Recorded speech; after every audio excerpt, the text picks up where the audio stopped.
katabi.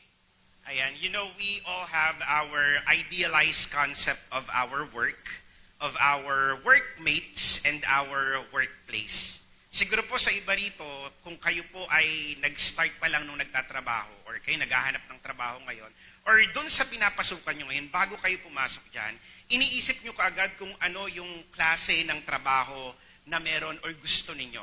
And of course, doon sa pagtatrabaho natin, hindi natin pwedeng baliwalain at hindi pwedeng hindi kasama yung tinatawag nating JD or yung job description. Sino sa inyo rito yung sa ulo ninyo yung job description ninyo sa trabaho? Ayan, kung hindi nyo alam kung anong trabaho ninyo, puntahan nyo Monday bukas, Human Resources Office, pahingi nga po ng kopya ng aking job description. Our job descriptions are very important for us to do well at work and to work well kasi doon nakalagay what we are expected to do and what we are expected to deliver in our workplace, right? Hindi lang yung concept ng kung ano yung trabaho natin, but we also have our idealized concept of our workplace. Doon naman sa ating mga lugar na pagtatrabahuhan, noong tayo'y mag-a-apply pa lang sa trabaho, iniisip na kaagad natin, saang lugar ba ako magtatrabaho? Will I be working in the city or will I be working in the province? Ako ba ay magtatrabaho sa isang private firm, sa isang private company, or will I be working for the government? Ako ba ay magtatrabaho para sa isang startup business or will I be working online? So yun yung mga pumapasok sa isip natin pag iniisip natin kung saan tayo magtatrabaho. But not only our work or our workplace, but even those na makakatrabaho natin, yung ating mga workmates.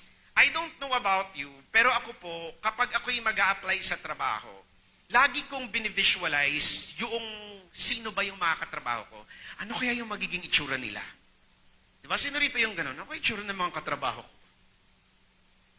How are they going to look like? How are they going to sound like? Diba? How are they going to treat me as a colleague? Itong mga bagay po na ito ay napaka-importante sa atin. In our language, the word katrabaho it's not really a Filipino word because trabaho is Spanish. But we are using it right now in our language just the same. When we talk about the word katrabaho, this is a word, a term that is usually loosely and generally used to refer sa lahat ng mga kasama natin kung saan tayo nagtatrabaho. But in the English language, it's very different. Kasi we talk about us and our workmates. Yan, makikita natin yan dito sa screen natin. When you talk about your co-workers, para lang mas maintindihan natin sa English language, when we speak of our co-workers in a big organization, your co-workers are those around you with whom you do not have a regular interaction. You have very minimum to no interaction at all. Say for example, you are working in a company of 1,000 and above or even 500. Sa 500 nagtatrabaho sa mga malaking companies. Sino rito yung nagtatrabaho sa mga malalaking companies? Say 300 and above, 500 and above. Kapag ganoon, hindi lahat ng mga tao doon ay nakakausap ninyo. You don't really have interactions with all the people inside the workplace. Tama. So those people na hindi tayo usually nagkakaroon ng interaction, we call them as our co-workers. And then we have our colleagues. Pag sinabi nating colleagues, these are those who are coming from your own office with whom you have regular interactions. Pwedeng hindi lang sa loob ng opisina mo. Yung usually sa ibang department na palagi kang nagsisend ng emails or tinatawagan mo. These are your colleagues. Sila yung mga lagi kang may personal interaction. Say for example, in a company of 1,000, ilan lang doon yung usual na may interaction ka? Maybe 5, 10, 15, 20, 30, or maybe less. So at least in the English language, pwede nating paghiwalayin yung konsepto ng co-workers at ng ating mga colleagues. When we start working, we see the dynamics of our relationships with these people around us, with our employers, with our bosses, with our supervisors, with our co-workers, and even with our colleagues. Kapag ikaw ay may-ari ng company, with your subordinates. As we do, we also hope to build a very good relationship with these people. The truth is, we do not come to work to find friends. Right?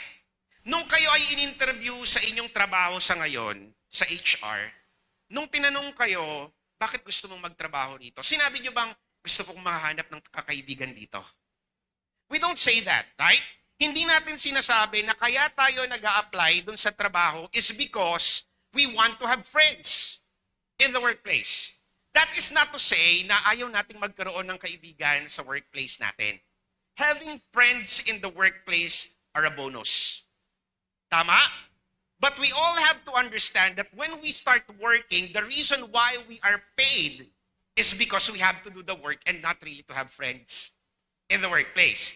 Please don't get me wrong. Maganda yon kung magkakaroon tayo ng mga kaibigan sa trabaho po natin. But we are there to work and also yung earnings natin, ginagamit natin yon to pay our bills, to sustain our lives, and hopefully to fulfill our passion. Sino sa inyo rito na nandun kayo sa trabahong you are very passionate about these days? Sobrang passionate ninyo sa trabaho nyo ngayon. Ayun si Menji nagtataas ng kamay. Alam ko kung bakit. Diba? Parang ang sarap-sarap ng buhay ni Menji ngayon sa kanyang trabaho. But sometimes, instead of making friends in the workplace, we make enemies. We build walls instead of building bridges. At yun yung malungkot. Diba? When instead of making friends, we build walls instead of building bridges. Yet, kapag napunta tayo sa isang trabaho na pakiramdam natin, suwak na suwak tayo, we would like to stay longer in the company. And of course, we want to build good relationships with the people inside. Tama. Sino sa inyo rito, yung trabaho nyo ngayon, you would want to stay there for the longest time? Ayun, may mga nakikita ko mga nagtataas ng kamay dito. Yung iba, ayaw ninyo. Parang yung iba rito, ayaw nila sa trabaho nila. Parang ano lang to, di ba? Jumping board lang to. Di ba? Sa mga bagay na gusto ko pang gawin sa buhay ko. And if you want to stay longer in that company, of course, you're seeking for a salary raise. Sana. Di ba? Yung salary raise na yon, yearly increment. Sino rito yung yearly? Sana, no? Di ba? Ayan, may mga tumataas ng kamay, oh. Di ba? Talagang yearly increment. Sino rito yung hindi nakaranas ng yearly increment because of the pandemic? Ay, may mga tumataas din ang kamay. Di ba usually naapektuhan din naman talaga tayo? Di ba sa mga trabaho natin, doon sa may salary raise natin. Of course, it's not only about the salary raise, but also for our professional growth. But we have to understand that fulfillment in the workplace and career growth do not come in handy. Hindi naman ito isang bagay na basta-basta na lang natin makukuha sa trabaho. May mga bagay na pagdadaanan talaga tayo, and it will take time. For some, it will take a long, long time to achieve.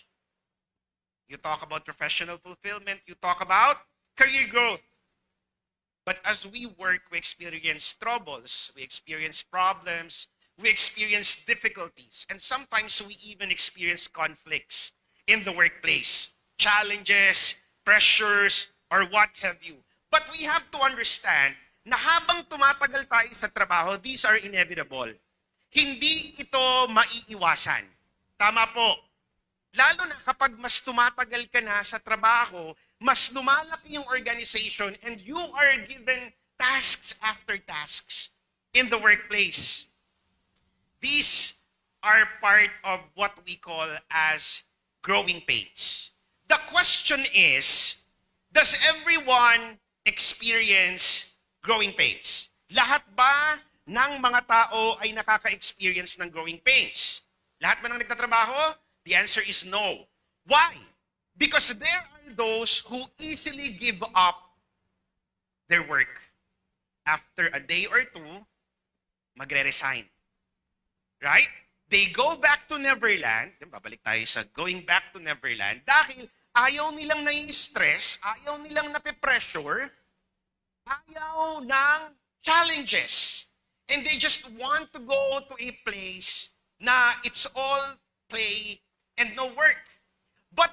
us who would like to keep on working, for us who would like to continue working, definitely we will be experiencing growing pains. The answer is a resounding yes. Tonight, let's walk together through this topic and see what these growing pain mean in our lives and how we ought to take these things in perspective. Magandang gabi po. Welcome to Powerhouse Weekend. This is Growing Pains. Naalala ko po, noong yung una kong pamangkin, si Mean, I think when she was in the 6th grade, palagi siyang nagrereklamo kasi sumasakit yung tuhod niya, yung paa niya. And medyo nag-worry kami kasi hindi natatanggal yung sakit ng paa niya. But then again, we found out na kaya sumasakit yung paa niya is because humahaba pa siya. Lumalaki pa yung mga tao. Sino sa inyo rito ang naka-experience nun? Scientifically, when we talk about the literal growing pains, dito natin kinuha yung term na growing pains, na kapag ikaw ay lumalaki, sumasakit yung paa mo kasi humahaba ka pa ng humahaba. Sino rito nakaranas doon? Ako lang? Sino? Yun, si Faith. Ayun, si Faith nagtataas ng kamay dito. Nakaka-experience ng growing pains. But not everyone experiences growing pains. Kasi most of us here, we're not experiencing growing pains. What we experience are growing bills. Sino rito nakaka-experience ng growing bills? Ayan, mga nagtataas ng kamay, di ba? Habang tumatagal, mas tumataas at lumalaki ng lumalaki yung expenses natin. We might not be experiencing the literal growing pains, but definitely we are experiencing growing bills and it's painful sometimes. Right? Hindi sometimes, all the time daw. Di ba? It's painful all the time. Pag nakikita mo yung mga expenses natin palagi. Kidding aside, you know, trotting our way to professional growth is not without challenges. It's not without troubles. It's not without pressure. It's not without stress.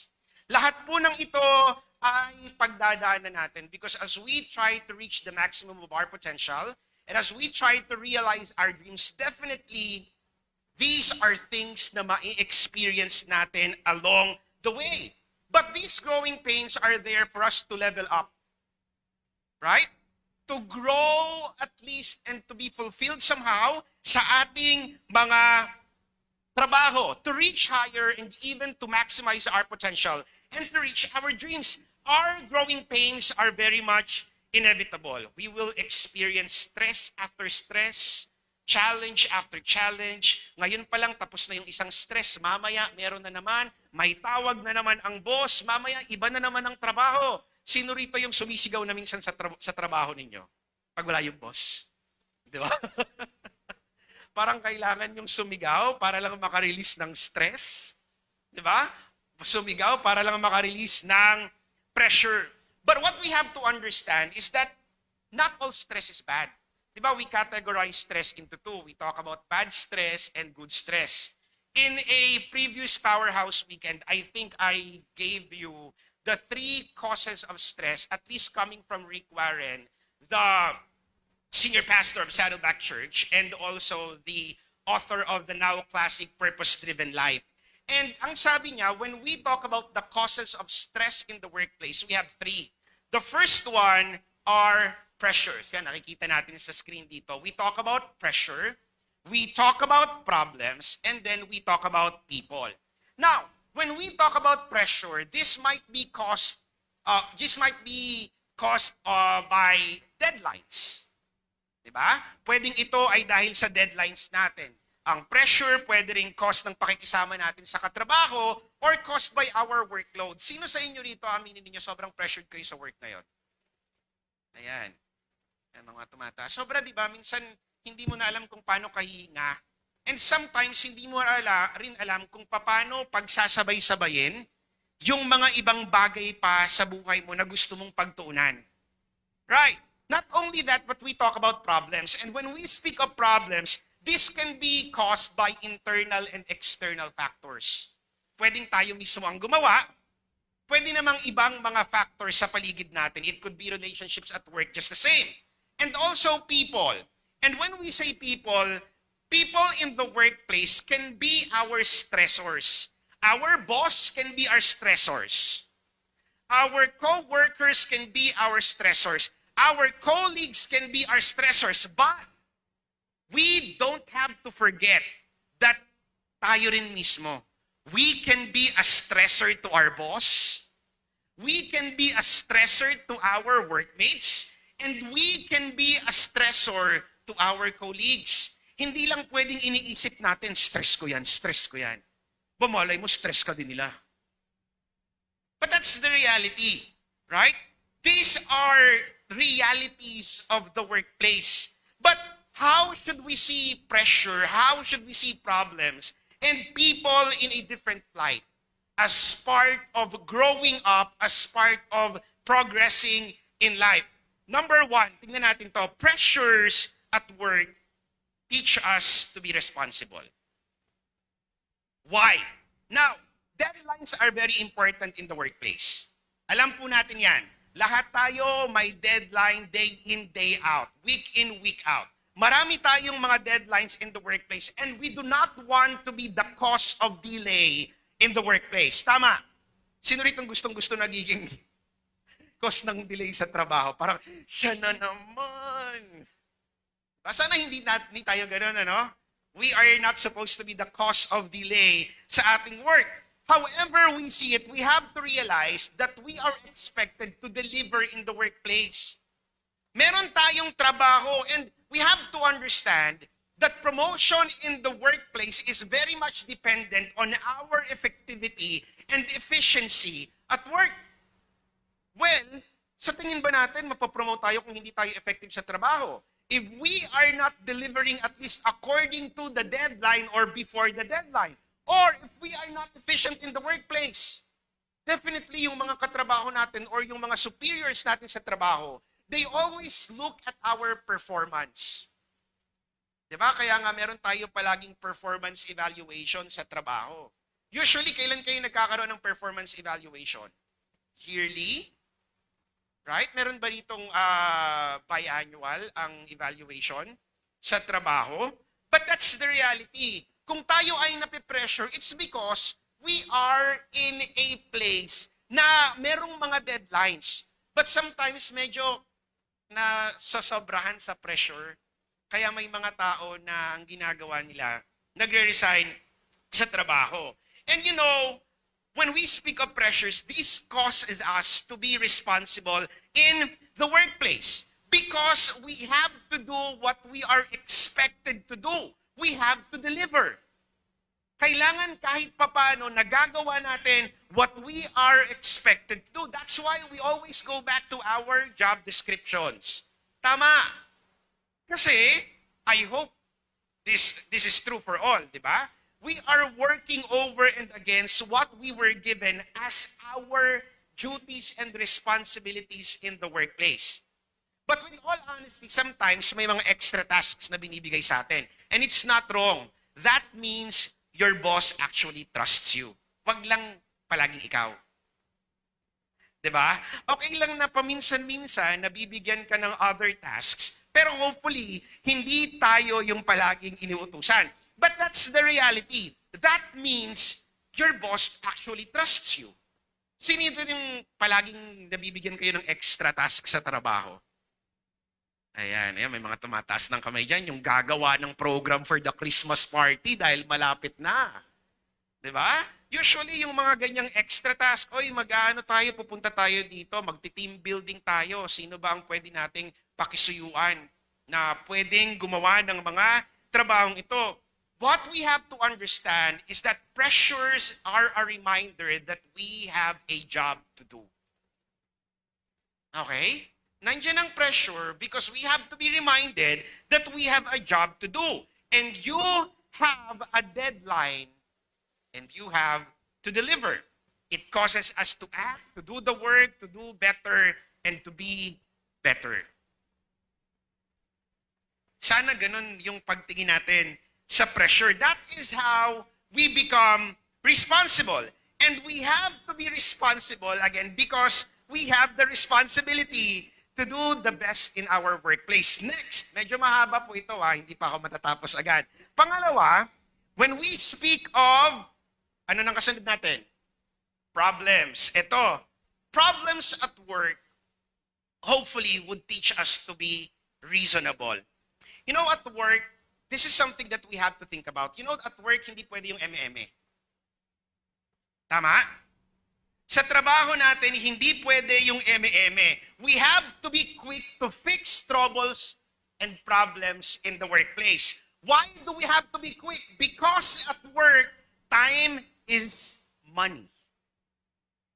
Right? Importante ang oras sa ating mga employers. Hindi pwedeng iiyak ka ng isang linggo tapos saka ka nalang babalik para magtrabaho.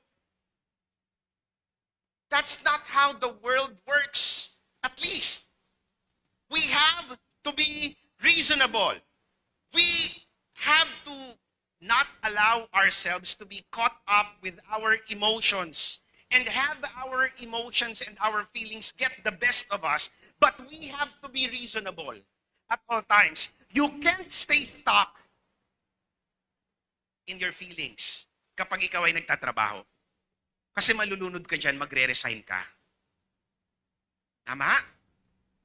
We have to be rational. We have to be reasonable. For the many times that we have seen people resign in the workplace, we also see how the changes immediately take place. Right? Saglit lang, nalulungkot pa ako na wala pa yung katrabaho ko, pwede bang mamaya na lang ako magtatrabaho ulit? Hindi pwede yung ganon. Right? Pag may resign, okay, thank you. Hire tayo ng bago, and then trabaho ulit tayo. That's how the world of work actually goes. You know, what we have to understand is we are all created as rational beings. And you know, when we say that we are created as rational beings, being rational and being reasonable, I think, is a gift that sometimes hindi natin masyadong nagagamit bilang mga Kristiyano. Right? But in reality, what we have to understand is that we are rational beings and we are created as rational people. You know, maraming mga theologians are actually having these ideas about the concept of the Imago Dei in the scriptures. And when we talk about the concept of the Imago Dei, we speak of the image of God in man. And when we talk about the concept of the image of God in man, there are some scholars who would say that when we talk about the image of God in man, ang sinasabi po ng maraming ng ilang mga scholars dito, when we speak of the image of God in man, is that this is all about our mental faculty. And when we say our mental faculty, it is all about the gift that God gave us to be rational, to be reasonable people.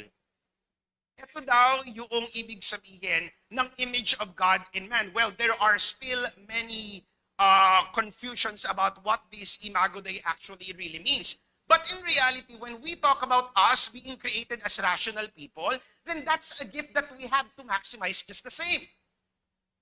Right? Yes, we are emotional beings, but we cannot take for granted the fact that we are also rational beings. And we have to maximize that gift just the same. The truth is though, at least in the context of the Filipinos, we are very emotional people. Right?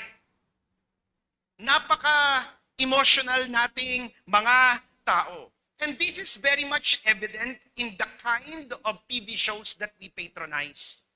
Gustong-gusto natin yung may iyakan, yung may sampalan, yung may sigawan, yung may sabunutan. That's very much reflective of the kind of society that we are in. You know, in the discipline of sociology, you talk about social human behavior. When a sociologist looks at a particular behavior of a community from an outsider's perspective, ibig sabihin, hindi mo sinasama yung sarili mo, and you're trying to study the community, definitely sociologists would think that Filipinos are very sentimental people. We are very emotional people. Do not get me wrong. It's okay sometimes to touch in the sensitivities of people, but sometimes it is not helping us fulfill our purpose, it is not helping us accomplish our tasks. So what do we do? If we are created by God as rational beings, then we have to maximize that gift as well. Right? You know, the thing is, marami tayong mga bagay na gustong i-accomplish sa buhay natin. And when we say that we are reasonable people, we don't only make decisions, but we make intelligent and well thought out decisions. Hindi ka lang magdesisyon ng karakaraka. Tama ba yung term ko, karakaraka? Parang impulsive. Tama? Kasi minsan natatalo tayo nung we make decision based on impulse. Right? Sino sa atin yung medyo napapansin natin na ganun tayo pag nagdedesisyon tayo? We become very impulsive when we make decisions. Right? But again, katulad nung sinabi natin kanina, we were created as rational beings. Di ba minsan kapag ikaw ay napapagalitan ng superior mo or ng boss mo, pag medyo matalas yung dila nung ating superior, minsan na pagsasabihan tayo ng ganito. Sana hindi naman natin naranasan. Pero baka lang, nasabihan tayo na, kasi naman hindi ka nag-iisip eh. Right? Bakit? Because in the workplace, we are paid not to cry, but to think. We are paid to think and to think well. That's why sometimes, of course, it's okay to be emotional, to feel your sensitivities. But at the end of the day, you have to understand na ang isip ng tao ay inilagay ng Panginoon ng mas mataas sa puso because sometimes our feelings can easily deceive us. Right? We have to be reasonable. Sino sa inyo rito, you are working for foreign companies? Mga nagtatrabaho, nakapagtrabaho na kayo kasama ng mga foreigners. Yan. Di ba? Meron tayo ritong mga trabaho na we work for foreigners. And, ang totoo, isa sa mga bagay na mapapansin natin, they don't really care about emotions of people. Ang bilis mag-switch. Kapag sinabi nilang ito ang gagawin, ito yung gagawin natin. Kapag ikaw ay nag-resign, na ang mga boss mo ay nasa foreign company, okay, thank you for your service. May God bless you. And then, they will continue to work. Dire-diretso ang buhay. I think that's one thing that at least we can learn from these people. Right? But they also can learn from us in our sensitivities. Kasi kailangan diba natin? So we strike the right balance. Okay? Between our rationality and our sensitivity. We, again, are paid not to cry in the workplace. We are paid to think. Kaya ka nga hinire dyan eh. And we are paid to think. Well, for the most part, we have to be methodical and see solutions at hand. And see challenges, difficulties as part and parcel of growing up. Yung mga nararanasan natin, it's just part of growing up. Hindi mo pwedeng iwanan yung mga bagay na yan kasi hindi ka lalaki. Diba? Parang yung sinabi natin, yung literal meaning ng growing pains. Kailangan niyang maranasan yon bago siya lumaki. Ganon din naman tayo. Before we are able to see for ourselves that we are growing in our career, in our professional life, we have to go through these growing pains in our careers just the same. Lastly, sabi ni Rick Warren, ito, people naman tayo. Now, people problems should cause us to be relatable and reachable. What does this mean? You know, we encounter conflicts with people in the workplace because we do not understand each other. Or for most, we don't want to understand the people around us because we always want to be understood. Tayo lang ang dapat maintindihan ng mga tao. But we don't really care about how they feel. And that's the reason why usually nagkakaroon tayo ng conflict sa trabaho. Or for reasons sometimes, we don't want to understand each other. Ayaw natin na nagkakaunawaan tayo. You know, tayong mga Pilipino, since I said this anyway, na we are too emotional, Gustong-gusto nating mga Pilipino yung nag-open forum tayo. Right? Nag-open forum na wala namang naa-accomplish.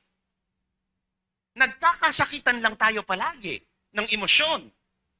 But that's the reality. Right? Gusto lang nating nagsasakitan palagi pero hindi naman tayo nagka-come up ng mga solutions in order for us to accomplish what we need to accomplish. And that's the problem. You know, we have to be relatable. We have to be reachable. We need to relate to people at work. If you're a boss, you relate with your subordinates. If you are a colleague, then you relate with your colleagues. You relate with the people around you. You relate with your clients. You have to know where they are coming from. Kumusta na ba sila? Ano ba ang kailangan nila? These are businesses. And we are after what? We are after what? Making sure that our clients are satisfied. Whatever the cost. Alam natin yan. Sometimes at the expense natin, minsan, sa trabaho natin. The truth is, hindi pwede sa maraming pagkakataon, tayo at tayo na lang ang iintindihin sa trabaho natin.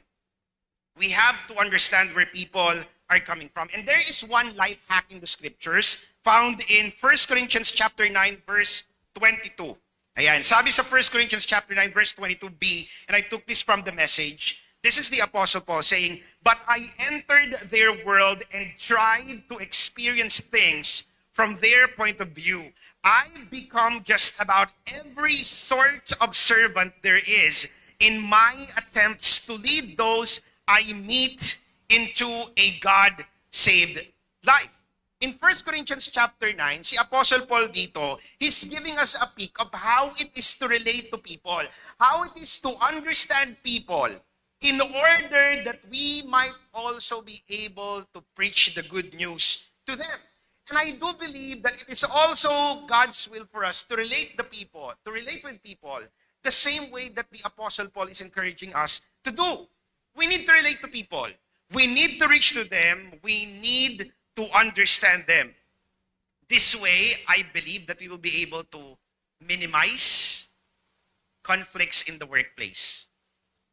We will not be able to totally eradicate conflicts, I believe.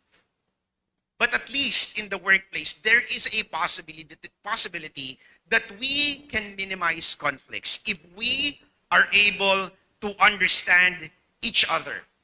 Well, you might say, I am the boss. Why should I relate to the people who are under me? Well, do you want your business to flourish? Do you want your people to work well?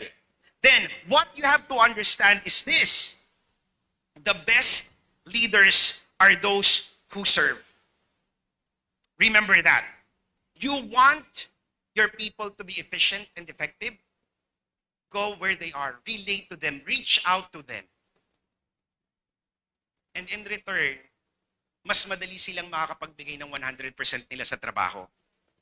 That is something that we have to understand. At this time, I would like to call on isang supervisor sa Team Span Asia, handling 36 people right now under her. Kanina nyo lang ito nalaman, tawagin natin si Miss May Lapez.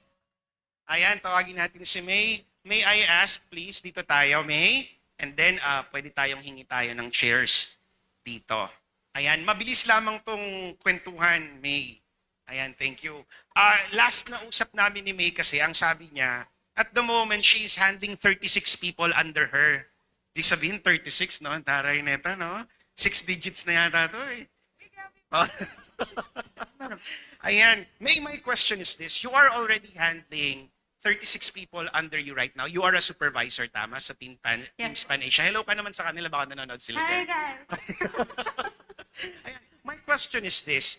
How do you make sure that you are able to relate with those 36 people who are under you? Kasi ang dami nun.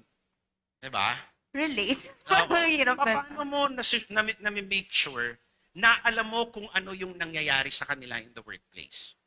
Well, sa company po kasi namin, Pas, it's, Is it okay na okay. natin yung mas? Ayan, para mas marinig tayong beautiful voice natin.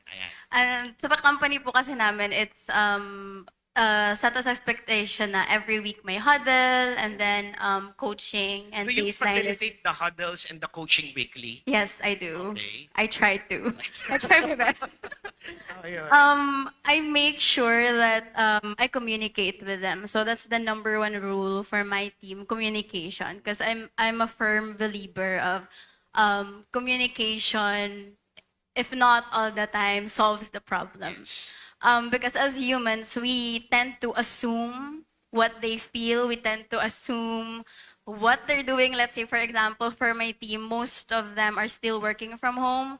So if they're unresponsive when I need them, I would think, or I would assume that they're slacking off. Maybe they're sleeping within work hours, not knowing, because of them not communicating, not knowing that there could be like emergencies at home. If they have kids, maybe they need to take care of those kids at a certain hour. So I make sure that they communicate to me as well, and I communicate with them Bilang constantly. supervisor, ano yung nakita mong pinaka magandang resulta ng communicating with those who are under you? I can say, actually, I have one of my team member here. Si Ali ba yun? Oh, si Palakpakan Ali. naman natin si Ali. Ayan, I think mas bisita maganda natin kung ngayon. siya yung sumagot ng tanong niya. Ayan. Pero sige, kasi okay. pas, I take pride of making sure that my team, like chill lang, we have like a good dynamic within the team. I don't want them to feel pressured na, I don't want them to feel na hindi ako approachable na team manager. So, on the daily, I try to create camaraderie within the team. So, we have a team GC, no? Guys, NM, Kenesa, Last ganyan. question na lang. Usually, dahil 36 yung mga tao, may pagkakataon na nagkakaroon ng friction. Tama? How do you handle those? And how do you try to minimize the conflicts dun sa mga taong hinahandle mo?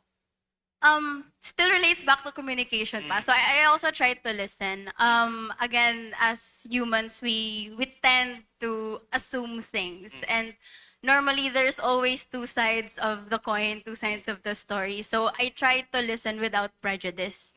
The tendency kasi is, kunwari, si Ali yung may ka-conflict, and then siya yung una kong narinig na story. The tendency would be, I would believe her story first.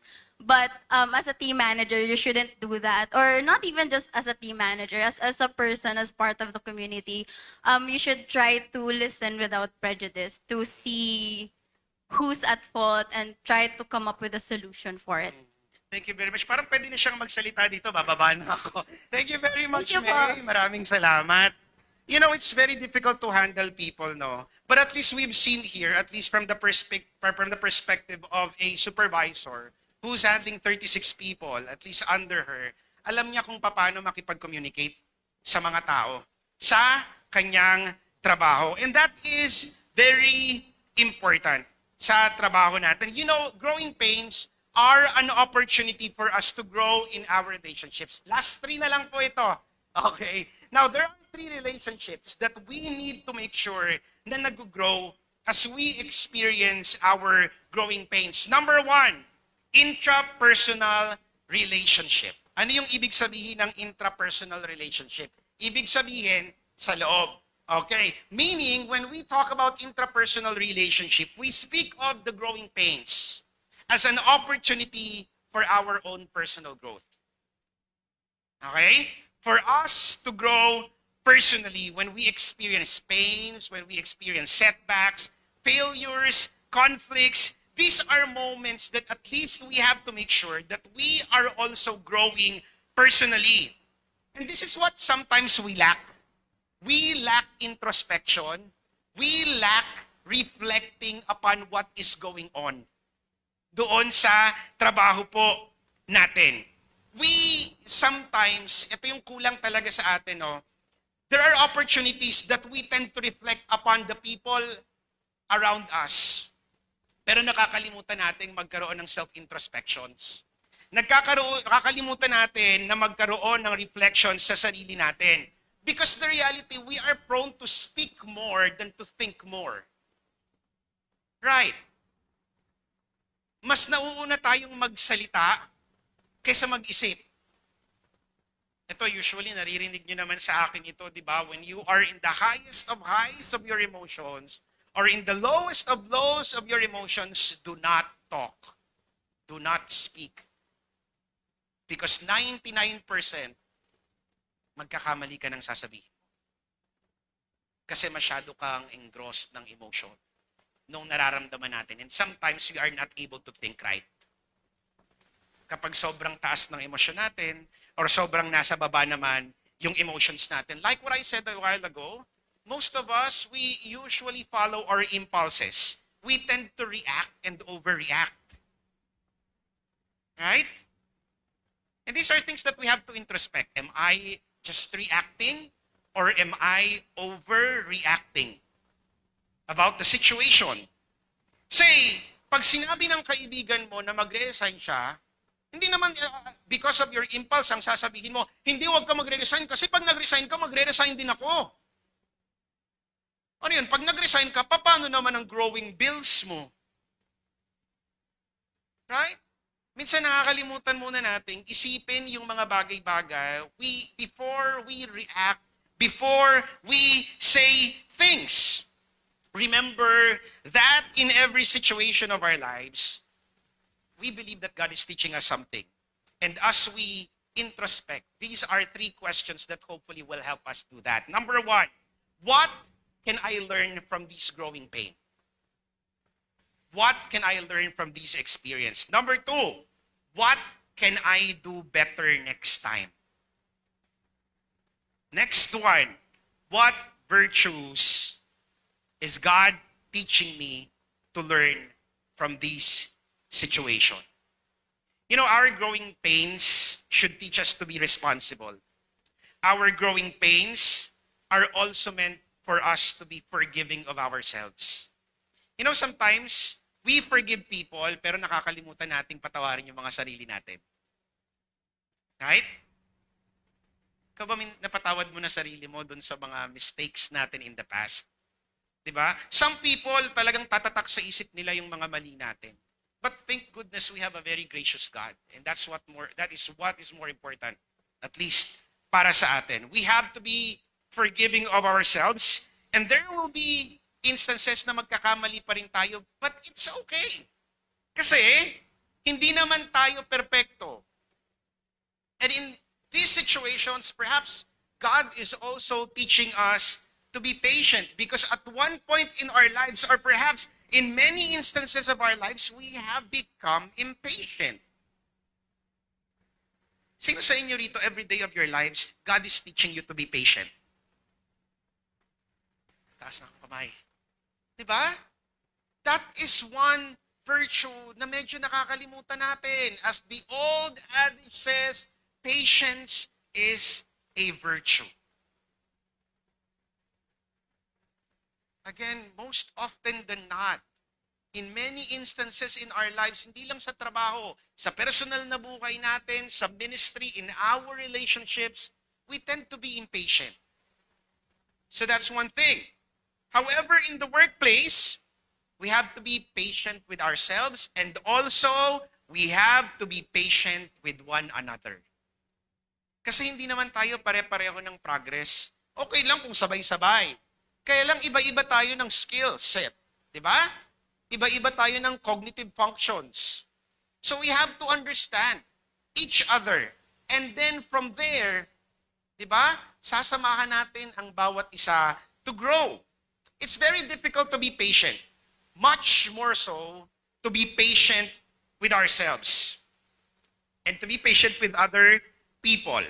And these are the moments that we need to self-reflect. When was the last time you had your self-introspection about your work? What is God teaching me right now about what I am going through in the workplace right now? In your business, what is God teaching me right now in these growing pains? Phase of my business. Ulitin natin, literally yung growing pain, di ba? Hindi ka maglalaki, hindi ka lalaki hanggang hindi mo mararanasan yung sakit. The same way sa work natin, sa business natin. You will not be able to see progress unless you face these challenges, these pressures, these troubles and conflicts head on. Importante yun na nagagawa natin. You know, I do believe that the words of the Apostle Paul in Romans chapter 12 verse 2. Yan. Romans chapter 12 verse 2. This is very good, okay? Sa Romans chapter 12 verse 12. Sabi nito, rejoice in hope, be patient in tribulation, and be constant in prayers. Perhaps in our situation at the moment, God is teaching us to rejoice despite of the situation. Perhaps at work right now, what God is teaching us to be patient despite the challenges. Perhaps what God is teaching us right now is to go back to prayer because we haven't prayed in a long while. Be patient in tribulation, rejoice in hope, be constant in prayer. The sad thing is sometimes we think of God's words as para sa ibang tao. Sana nandito siya para naririnig niya to. Pero nakakalimutan natin that the words of God is actually for us. And the words of God speak to us in a very personal way. Hindi natin kailangang sabihin na sana naririnig niya to. Paano naman tayo? Paano ka? What is God teaching us as we listen to His words? Again, these growing pains are meant for us to grow personally. Next one. Last two na lang po. These growing pains are meant for us to grow interpersonally. So we talk about interpersonal growth. And when we speak of interpersonal growth, ito yung tinatawag nating relational growth. And sometimes, growth only happens when we experience bumps and bruises along the way. And these bumps and bruises may come in the form of conflicts in the workplace. Because that is when God is teaching us how to deal with the people around us. How should we respond kapag tinaasan tayo ng boses, pag di tayo pinansin, pag hindi nag-reply sa email, pag pangit yung dating ng email. That is what God is teaching us. Right? We have to be relational. Mahirap lang maging relational ngayon because everything is virtual. But we have virtual relationships anyway. But how do we deal with our relationships virtually? Yung importante dito wag nating kakalimutan. Interpersonal growth. You know, may mga pagkakataon sa buhay natin na magkakaproblema tayo sa katrabaho natin. Kahit na ikaw ang iniisip mong pinakamabait na employee sa trabaho, darating ang panahon that you will have some forms of conflict with your coworkers and your workmates. And that is fine. That means you are human. And that means we have to grow in our human relationships. Sino rito yung pakiramdam ninyo? Wala naman akong ginagawa dito sa trabaho. Ba't ako'y naaaway ng mga to? Di ba minsan kahit na iniisip mo ikaw na yung pinakamabait sa trabaho? Ba't ako binubuli dito? But listen people, these forms of relationship problems in the workplace, not even in the workplace, in real life, in the ministry, all of these relationships, conflicts come in many different forms. And kahit na ulitin ko, kahit na ikaw yung pinakamabait na tao sa tingin mo sa trabaho, o sa bahay ninyo, o sa ministeryo, o sa mga magkakaibigan, there will come a time that there will be conflicts. And it's okay, that means you are human. Tao tayo. Meron ba ritong hindi pa nakaranas ng conflict? Abay, purihin ka. Diba? But in reality, magkakaroon at magkakaroon tayo ng ganun. That's when our growing pains become part of growing up. That is when we grow up. If may mga katrabaho ka na ayaw sa'yo, it's fine. If may mga katrabaho ka na ayaw sa'yo because of your faith, it's fine. Remember that you are there to work and not to be liked. Hindi ka nandun para tanungin sila isa't isa, tanungin lahat ng mga tao dun sa trabaho mo, isa-isa, at sabihin mo, gusto mo ba ako? That's not the reason why you are there. You are there to work and not to be liked. Well, it's good if people at work like us. But if it's not, it's okay. Right? Naalala nyo pa siguro yung mga panahon na nag-OJT kayo na minsan, naman akong ginagawa dito, ba't tinawag ako nito? Bakit parang ang taas ng dugong sa akin nito? Parang pagkausap ko lagi nakataas ang kilay.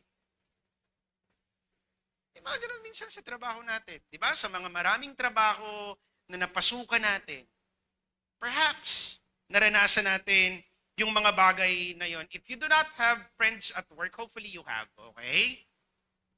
But if you do not have friends in the workplace because you are standing by your faith, then it's okay. And let God be your comfort and your friend in the workplace. You know, God is very much interested in our work because we spend a lot of time in the workplace. At least sa status natin ngayon, sa setup natin ngayon, mas marami tayong oras na binubuo sa trabaho kaysa sa pamilya natin. Right? Kaysa sa mga ibang mga bagay pa sa atin. But of course, we always pray that God will bring us people, okay, who would cheer us up, who will encourage us along the way. Okay? That is very important. You know, when Christ was asked what were the two most important commandments, ano yung sinabi niya? In Mark chapter 12, verse 30 to 31. Anong sabi niya doon? Love God with all your heart, with all your soul, with all your might. And what's the second one? Love your neighbor as yourself. Listen, there will be no loving the neighbor without loving God first. Kaya inunang sinabi dito ni Jesus Christ, love God. Love God with all your heart, with all your soul, and with all your might. You will not be able to love your workmates if you do not love God first. Lalo na if you are faced with difficult people at work. But remember, your workmates are still your neighbors. Anong sabi ni Christ? Love your neighbor. Ang hirap naman magmahal ng kapitbahay. And loving our neighbors is a tall order for us. And it's very difficult. Kaya anong gagawin natin? Talagang aasa tayo sa biyaya ng Panginoon para mahalin ang mga taong hindi kamahal-mahal dahil minsan sa buhay natin, hindi rin tayo kamahal-mahal. That's how our relationships should go. Our workmates are still our neighbors, and in God's overall plan, they are not there for no reason. They are there to help us grow also. If they might be our growing pains, then let that be a phase na pagdadaanan natin that we can grow up. Their presence hopefully will help mold us into the kind of Christians that we ought to be. You know, sometimes whether our workmates are good to us or not is not the issue. The issue is how do you respond to those people who are unlike you? The issue is how do you respond to people who dislike you? And we always respond in love. Naman.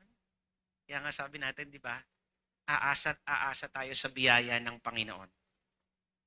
Biyaya lang talaga ng Panginoon. You know, it's a tall order again for us to love our neighbor. But these growing pains are meant for us to grow up. And part of it is to love our neighbors. Ulitin natin. What's the first commandment? To love God with all your heart, with all your soul, with all your mind. What's the second one? Love your neighbor as yourself. Listen again. There is no loving the neighbor without loving God first. And that is going to bring us to our last relationship na kailangan nating ingatan as we experience growing pains. This is an opportunity for our spiritual growth, particularly to grow in our relationship with God. Listen, we always act in the supernatural, even though we are working in the secular. And these growing pains should bring us closer to God instead of bringing us away from God. Our growing pains, the frustrations, the hurts, the challenges, and all of this. Like what I said a while ago, God cares about your work. God is with you there. And if God is with you there, then that means you have to grow also spiritually while you are there. How does it happen? Hopefully, we find the supernatural and the spiritual in the secular. And it's very difficult. It's very difficult to stand your ground, especially at work, na hindi naman tayo pare-pareho ng pananampalataya. And believe me, it's tough. A couple of days ago, see, Joyce Spring was caught in a controversy. I'm not sure if you're familiar with what happened. She is a popular content creator. Her podcast, Adulting with Joyce Spring, is one of the most popular podcasts on Spotify. And he had this podcast with Will Dasovich, another popular content creator. And she was asked by Will about her faith. I am not going to tell you everything about it. Kung hindi niyo po alam yung nangyari sa kanya, you can search online later. But I will inform you about her response doon sa kinasangkutan niyang issue na ito. He was asked by Will Dasovich, and honestly, Joyce Spring did not give an opinion. He stated what was written in the Bible. He stated what was written in the scriptures, but it was not welcomed by a lot of people. She was bashed. She's being canceled. Hurting words were thrown at her. And after a couple of days, nagbigay ng response si Joyce Spring. And you will see this on screen. This is what she said. Basahin natin. Sabi ni Joyce Spring dito, I've seen many things about me in the past 2 days. Mean things, horrible names, false stories, etc. So I just want to clear the air here and say this. Some of you guys are absolutely right. I've been a bad person. Maybe even a worse person that you'd think. I've had the messiest history. I've made bad decisions. I've hurt people. I've done it all. And if I'm being honest, I still make pretty awful mistakes to this day. And that's precisely why I believe in the gospel of Jesus Christ. That salvation comes only through Him, not through our works or by our own merit. Jesus died on the cross precisely for hopeless, depressed, sinful people like me. Because I'd have no chance at heaven if it were just up to me. Joyce Spring is a content creator. Kumikita siya sa kanyang pagpa-podcast, I believe, sa kanyang mga contents. And that's part of her work. And sometimes you will be put on the spot to speak about your faith in the workplace. Thank goodness, at least, ito pong si Joyce Spring. She stood her ground. She spoke what has been all along nawawala sa loob ng maraming mga churches. To speak about the truth of the gospel. And sometimes, kapag sinasabi natin yung mga bagay na ito, some people will hate us. Some people will not agree with us. They will avoid us. And for some, they will even mock us. Again, katulad po ng sinabi ko, what Joy said was not an opinion. What she said was what was written in the scriptures. But that is something na hindi na masyadong nababanggit sa loob ng napakaraming mga simbahan sa kasalukuyan. You know, when you are able to stand by your faith, speaking the truth always in love, hopefully, our truths and our actions will speak of the growth of our relationship with God Himself. I believe Etong phase na ito ni Joyce Spring, this is part of the growing pains ng kanyang pinagdadaanan. And it's good to see that she is embracing God's grace along the way. Niyayakap niya yung biyaya ng Panginoon.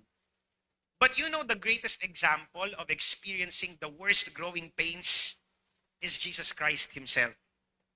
Christ experienced his own growing pains in order to fulfill his purpose, in order to follow the will of God. In Isaiah 53 verse 3a, it says here, he was despised and rejected by mankind, a man of suffering and familiar with pain.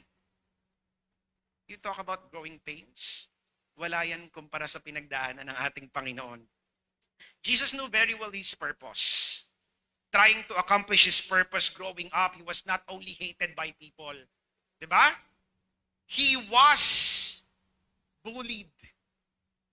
If Jesus Christ was living today, I believe that he would be the main target of cancel culture because his words are not ear candy. Hindi pleasing sa tenga yung mga sinasabi ni Kristo. Again, if he was alive at the moment, I do believe that he is the main target of cancel culture. Because again, hindi matutuwa ang mga tao sa maririnig nila sa kanya. Because Jesus talks about sin. He talks about repentance. And this is something uulitin ko. That for many churches, may mga bagay na hindi na natin napag-uusapan sa loob ng simbahan. Jesus Christ experienced the worst growing pains of all. He was not only mocked, he was not only bullied, he was crucified, he died on the cross. But you know, even though he knew that it would happen, it did not stop him from nurturing his relationship with his Father. Because for him, the opinions of other people don't matter. What matters is his relationship with his Father, and that he will be able to accomplish his purpose in him. Again, in all these, our relationship with God is what matters.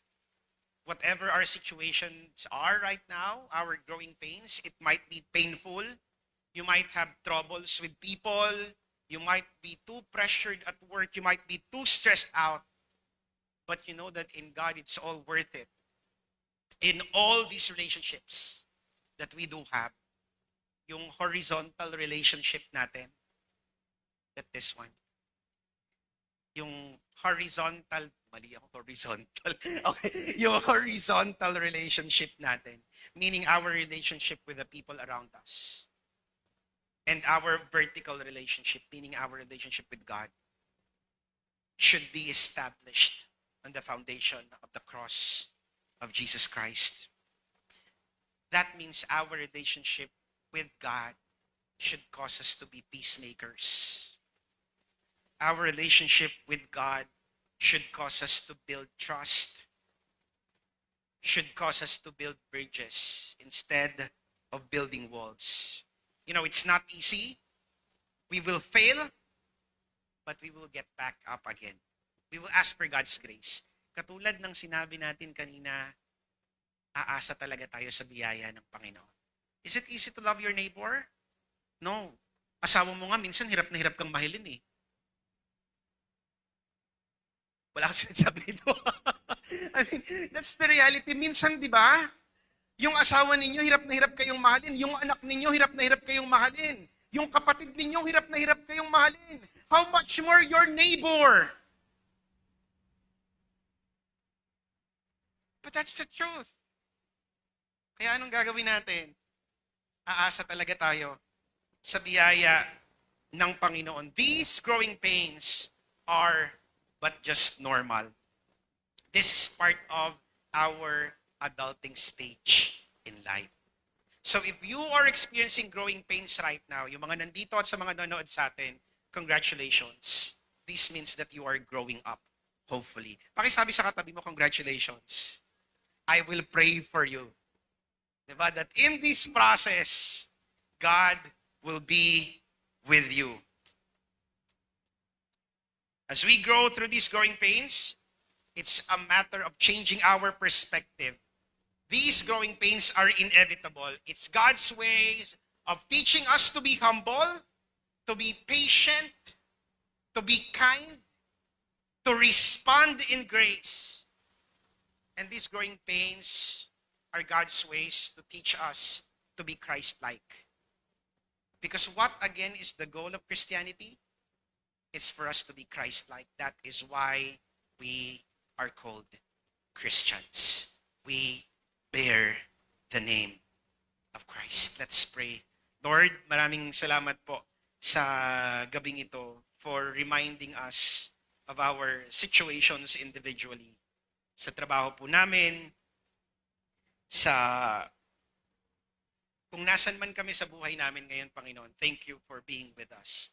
And as we go through these growing pains in our lives, sa work, sa business, Lord, we offer to you our situation. Lord, allow us to know your reasons why we are here, why we are experiencing all this, and allow us to understand your purpose in all this. Lord, you said in your word that the two greatest commandment is first to love you with all our heart, with all our soul, and with all our mind. And the second greatest one is to love our neighbor as ourselves. As we know tonight, Lord, there is no loving our neighbor without loving you first. So teach us. Humbly we come to you. Help us to love you more so that in turn we will be able to love our neighbors as well. We thank you and we praise you. For this we pray for Christ's sake. Amen. Amen.